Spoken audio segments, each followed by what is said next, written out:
Hi friends, எல்லாருக்கும் வணக்கம். கண்டிப்பா எல்லா விலாகும் போல இந்த விலாகுமே உங்களுக்கு யூஸ்ஃபுல்லா இருக்கும் நான் நம்புறேன். இந்த விலாக்லயும் வழக்கம் போல ஒரு சமையலோட சின்ன சின்ன டிப்ஸையும் ஷேர் பண்ணியிருக்கிறேன். வீடியோக்குள்ள போறதுக்கு முன்னாடி இந்த வீடியோ பார்த்துட்டு இருக்கவங்களுக்கும், என்ன இதுவரைக்கும் சப்போர்ட் பண்ணவங்களுக்கும் ரொம்ப ரொம்ப நன்றி. வீடியோ பிடிச்சிருந்தா கண்டிப்பா லைக் குடுக்க மறந்துறாதீங்க. நீங்க குடுக்குற ஒவ்வொரு லைக்குமே எனக்கு ரொம்பவே மோட்டிவேட்டடா இருக்கும். அதோட உங்க ஃப்ரெண்ட்ஸ் அண்ட் ஃபேமிலிக்கு ஷேர் பண்ணி மறக்காம நம்ம சேனலையும் சப்ஸ்கிரைப் பண்ணுங்க.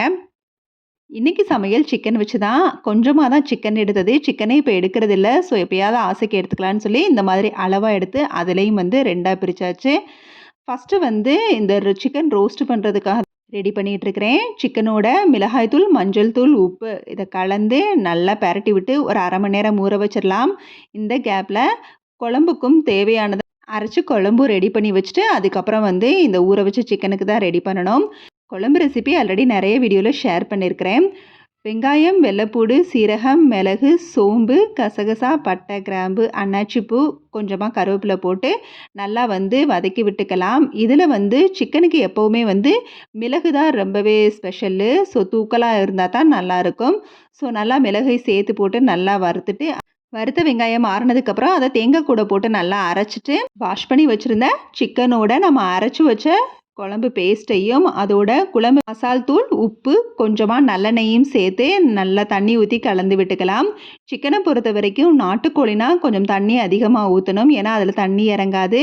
பிராய்லரில் தண்ணி அதிகமாக இறங்கும். அதனால் நிறைய தண்ணி ஊற்ற தேவையில்லை. குழம்புக்கு ரெடி பண்ணிவிட்டு அப்படியே ரோஸ்ட்டுக்கு ரெடி பண்ண ஸ்டார்ட் பண்ணிட்டேன். ஒரு பேனில் 1 ஸ்பூன் மல்லி, 1/2 ஸ்பூன் மிளகு, 1/4 ஸ்பூன் சோம்பு, கொஞ்சமாக கருவேப்பிலை, ஒரே ஒரு வத்தல் நான் கொஞ்சமாக செய்கிறதுனால ஒரு வத்தல் தான் காரத்துக்கு சேர்த்துருக்கிறேன். இதை நல்லா ரோஸ்ட் பண்ணிவிட்டு அதை ஆறுறதுக்குள்ளே சிக்கன் ரோஸ்ட்டுக்கு தேவையானதை ரெடி பண்ணிக்கலாம். ஒரு பேனில் எண்ணெய் ஊற்றி கொஞ்சமாக இஞ்சி பூண்டு பேஸ்ட்டு சேர்த்து நீலவாக்கில் கட் பண்ண பச்சை மிளகாவையும் 2 சேர்த்துருக்கிறேன். அதோட கருவேப்பிலையும் சேர்த்து நல்லா தாளிச்சிட்டு வதங்கினதுக்கப்புறம் நம்ம ஊற வச்சுருந்த சிக்கனை அதோடு சேர்த்துடலாம். இப்போ சிக்கன் வெந்துகிட்டு இருக்கிற நேரத்தில் நான் வறுத்து வச்சதை நல்லா இதில் வச்சு இடித்து பொடி பண்ணியிருக்கிறேன். இதை அரைக்கிறத விட இந்த மாதிரி இடித்து பொடி பண்ணால் அது ஒரு டேஸ்ட்டு சூப்பராக இருக்கும். ஸோ நான் வறுத்து வச்சுருந்த மல்லி, மிளகு, சோம்பு, கருவேப்பிலை, வத்தல் இதை நல்லா இடித்து பவுடராக ஆக்கிட்டேன். ஸோ சிக்கன்லேருந்து நான் தண்ணி ஊற்றவே இல்லை. அதுலேருந்தே தண்ணி இறங்குங்கிறதுக்காக அது வதங்குற நேரத்துலேயே நான் தேவையான வெங்காயத்தையும் கட் பண்ணி வச்சுட்டேன். பார்த்தீங்கன்னா தெரியும், நல்லா தண்ணி இறங்கியிருக்குது. ஒரு 10 நிமிஷம் ஆனதுக்கப்புறம் இதோட கரம் மசாலா தூளையும் நம்ம இடித்து வச்ச அந்த பவுடரையும் சேர்த்து கொஞ்சமாக உப்பும், ஏற்கனவே நம்ம ஊற வச்ச சிக்கன்லேயே நம்ம கொஞ்சமாக உப்பு சேர்த்ததுனால கொஞ்சமாக மட்டும் உப்பு சேர்த்து நல்லா கலந்து விட்டுட்டு அதோட கட் பண்ணி வச்சுருந்த பெரிய வெங்காயம் எவ்வளோ சேர்க்குறோமோ அந்தளவுக்கு டேஸ்ட்டாக இருக்கும். இப்போ அதை நல்லா வதக்கிட்டு கொஞ்சமாக தண்ணி ஆட் பண்ணி மூடி வச்சிடலாம். உங்களுக்கு நல்லா கிரேவியாக வேணும்னா நல்லாவே தண்ணி ஆட் பண்ணுங்கள். ஆனால் இந்த மாதிரி சாப்பிட்றப்ப ரொம்ப டேஸ்ட்டாக இருக்கும். சூப்பராக பார்த்தீங்கன்னா சிம்பிள் குக்கிங் மெத்தட் தான். ரொம்ப வேகமாகவும் வெந்துடும். இப்போ நான் இதில் உருளைக்கிழங்கும் கட் பண்ணி போட்டேன் தோலோட. இது எதுக்கு அப்படின்னா அந்த உப்பு உரப்பை பேலன்ஸ் பண்ணுறதுக்காக போட்டு விட்டேன். சூப்பராக வெந்துருச்சு. கடைசியாக மல்லி இலை இதோட ஹைலைட்டு, அதையும் தூவி இறக்கிடலாம். சூப்பரான சிக்கன் ரோஸ்ட் ரெடி ஆயிடுச்சு. கண்டிப்பாக ட்ரை பண்ணி பாருங்கள். ரொம்பவே டேஸ்ட் நல்லாயிருக்கும். இப்போ மதியானம் சமையல் முடித்த கையோட அப்படியே சுட சுட சாப்பிட்டாச்சு. இதில் அந்த வெங்காயம் கடைசியாக போட்டதுனால அந்த க்ரன்ச்சி நல்லாயிருக்கும். ஸோ சூப்பரான மதிய சமையல் முடிஞ்சு. ஒரு மணி நேரம் நல்லா ரெஸ்ட் எடுத்துகிட்டு அப்புறம் தேன் வாங்கினது இருந்துச்சு. அதை தான் காய்ச்சி எடுத்து வைக்க போகிறேன். எதுக்காக காய்ச்சிரும் அப்படின்னா ரொம்ப நாள் தேன் கெடாமல் இருக்கணுங்கிறதுக்காக. இது பிளாஸ்டிக் டப்பாவில் வேறு இருக்கிறதுனால டக்குன்னு கையோட மாற்றினுங்கிறதுக்காக நான் மாற்றிட்டேன். இதை ஒரு கிண்ணத்தில் தான் நான் ஊற்றி வச்சுருக்கிறேன். இதை நம்ம டபுள் பாயிலிங் மெத்தடில் தான் காய்ச்ச போகிறோம். ஒரு பாத்திரத்தில் பாதியளவு தண்ணி ஊற்றி இப்போ அதில் நான் உள்ளே வளையம் போட்டிருக்கிறேன். அந்த ஹீட் பேடு மாதிரி அந்த வளையத்தையும் இறக்கி அது மேலே நான் கிண்ணத்தில் ஊற்றி வச்ச தேனை அந்த கிண்ணத்தோட உள்ளே இறக்க போகிறேன். இப்போ இதுதான் டபுள் பாயிலிங் மெத்தட்.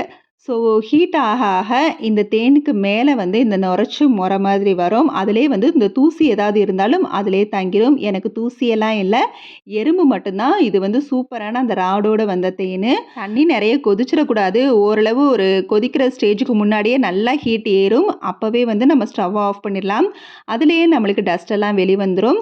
சூடாக இருக்கிறப்பே ஒரு பேனில் நல்லா வடிகட்டி வச்சுட்டு அதுக்கப்புறம் சூடு ஆறுனதுக்கப்புறம் அதை கண்ணாடி பாட்டிலில் தான் ஊற்றி ஸ்டோர் பண்ணி வைக்கணும். பிளாஸ்டிக் பாட்டில் பாட்டிலில் ஊற்றக்கூடாது. ஸோ இந்த மாதிரி செய்கிறதுனால தேன் நம்மளுக்கு நிறைய நாள் கெடாமல் இருக்கும். கண்டிப்பாக பிளாஸ்டிக் பாட்டிலில் மட்டும் தேனை ஊற்றக்கூடாது. ஃப்ரிட்ஜ்லேயும் வந்து ஸ்டோர் பண்ணி வைக்கக்கூடாது.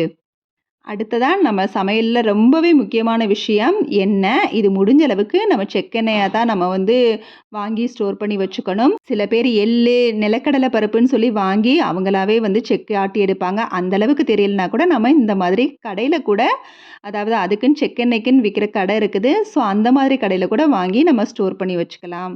அடுத்ததா நம்ம எல்லாரும் பண்ற தப்பு வந்து நான்ஸ்டிக் பேன் வந்து நல்லாருக்கும். ஸோ அதையே வந்து தோசை சுடுறதுக்கு வாங்கிக்கலாங்கிற மாதிரி தோசை, சப்பாத்திக்கு வந்து யூஸ் பண்ணுவோம். அந்த மாதிரி தயவு செஞ்சு யூஸ் பண்ண வேணாம்.